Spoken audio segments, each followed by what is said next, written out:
गुरुर्ब्रह्मा गुरुर्विष्णु गुरुदेवो महेश्वर गुरुसाक्षात् परब्रह्म तस्मै श्रीगुरुवे नमः। अखण्डमण्डलाकारं व्याप्तं येन चराचरं तत्पदं दर्शितं येन तस्मै श्रीगुरुवे नमः। वर्णानामर्थसङ्घानां रसानां छन्दसामपि मंगलानां च कर्तारौ वंदे वाणी विनायको। श्री सद्गुरुनाथ महाराज की जय। द्वितीया कल्प में महर्षि च्यवन की कथा एवं पुष्प द्वितीया व्रत की महिमा का वर्णन।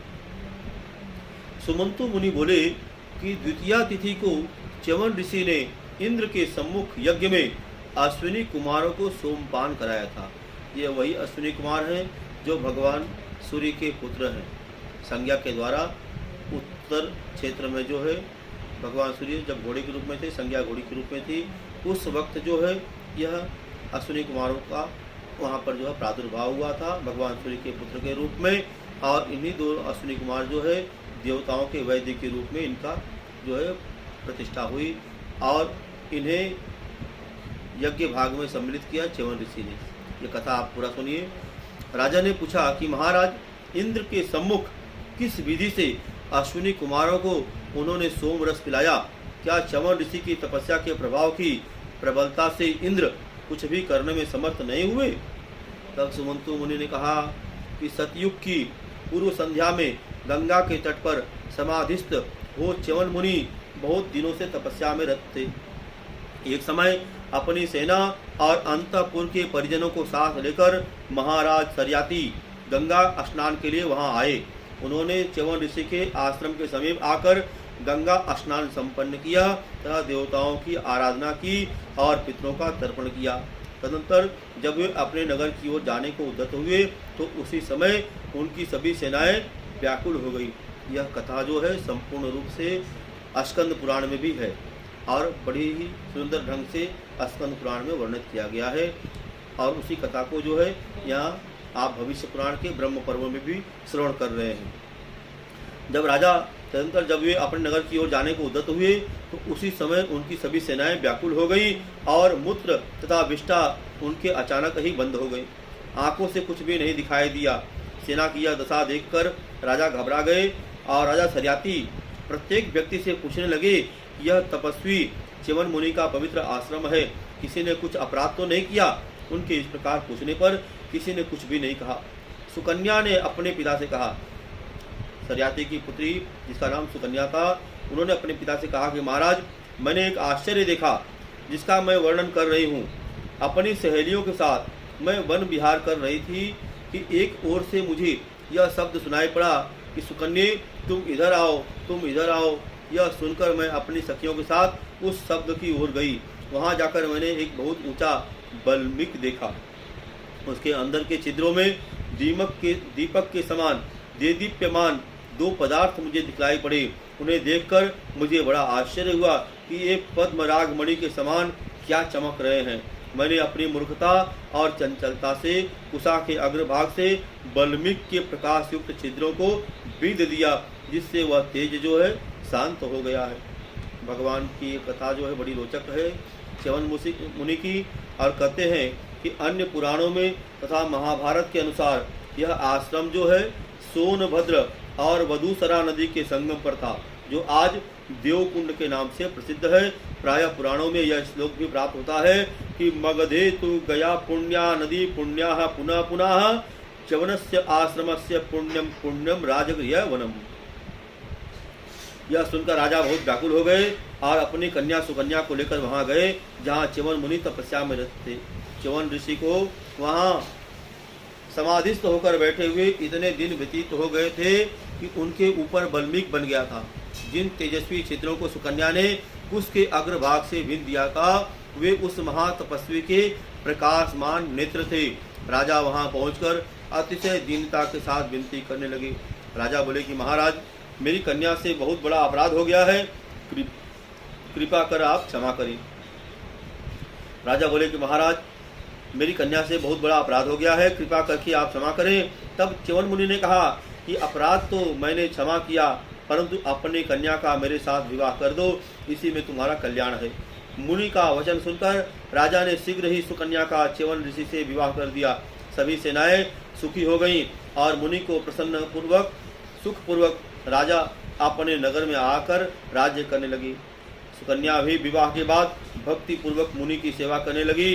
राजवस्त्र आभूषण उसने उतार दिए और वृक्ष की छाल तथा मृग चर्म धारण कर लिया।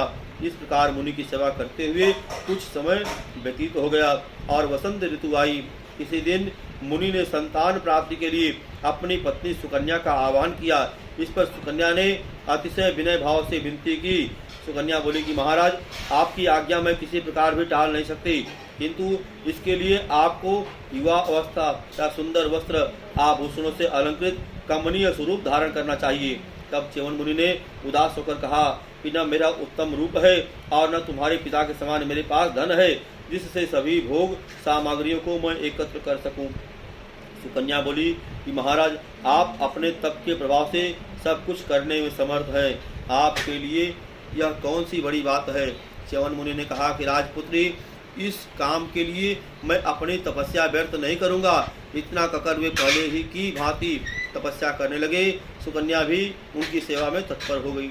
इस प्रकार बहुत काल व्यतीत होने के बाद अश्विनी कुमार उसी मार्ग से चले आ रहे थे और उनकी दृष्टि सुकन्या पर पड़ी।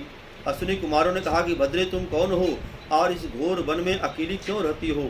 सुकन्या ने कहा कि मैं राजा सरियाती की सुकन्या नाम की पुत्री हूँ और मेरे पति च्यवन ऋषि यहाँ तपस्या कर रहे हैं। उन्हीं की सेवा के लिए मैं यहाँ उनके समीप रहती हूँ। कहिए आप लोग कौन हैं। तब अश्विनी कुमारों ने कहा कि हम देवताओं के वैद्य अश्विनी कुमार हैं और इस वृद्ध पति से तुम्हें क्या सुख मिलेगा। हम दोनों में से किसी एक का वर्ण कर लो। सुकन्या ने कहा कि देवताओं, आपका ऐसा कहना ठीक नहीं है। मैं पतिव्रता हूँ और सब प्रकार से अनुरक्त होकर दिन रात अपने पति की सेवा करती हूँ। अश्विनी कुमारों ने कहा, यदि ऐसी बात है तो हम तुम्हारे पतिदेव को अपने उपचार के द्वारा अपने समान स्वस्थ एवं सुंदर बना देंगे और जब हम तीनों गंगा में स्नान कर बाहर निकले, फिर जिसे तुम पति रूप में वर्ण करना चाहो कर लेना। सुकन्या ने कहा कि मैं बिना पति की आज्ञा के कुछ नहीं कर सकती। अश्विनी कुमारों ने कहा कि तुम अपने पति से पूछ आओ, तब तक हम यहीं प्रतीक्षा में रहेंगे। सुकन्या ने च्यवन मुनि के पास जाकर उन्हें संपूर्ण वृत्तांत बतलाया। अश्विनी कुमारों की बात स्वीकार कर च्यवन मुनि सुकन्या को लेकर उनके पास आए। च्यवन मुनि ने कहा कि अश्विनी कुमारों, आपकी शर्त हमें स्वीकार है, आप हमें उत्तम रूपवान बना दें, फिर सुकन्या चाहे जिसे वर्ण करे। च्यवन मुनि ने इतना कहने पर ही अश्विनी कुमार च्यवन मुनि को लेकर गंगा जी के जल में प्रविष्ट हो गए और कुछ देर के बाद जब तीनों बाहर निकले तब सुकन्या ने देखा कि ये तीनों तो समान रूप, समान अवस्था तथा समान वस्त्र आभूषणों से अलंकृत है। फिर इनमें से मेरे पति च्यवन मुनि कौन हैं। और वह कुछ निश्चित न कर सकी और व्याकुल होकर अश्विनी कुमारों की प्रार्थना करने लगी। सुकन्या बोली कि देवों, अत्यंत कुरूप पति देव का भी मैंने परित्याग नहीं किया था। अब तो आपकी कृपा से उनका रूप आपके समान सुंदर हो गया है, फिर मैं कैसे उनका परित्याग कर सकती हूँ। मैं आपकी शरण में हूँ, मुझ पर कृपा कीजिए। सुकन्या की इस प्रार्थना से अश्विनी कुमार प्रसन्न हो गए और उन्होंने देवताओं के चिन्हों को धारण कर लिया।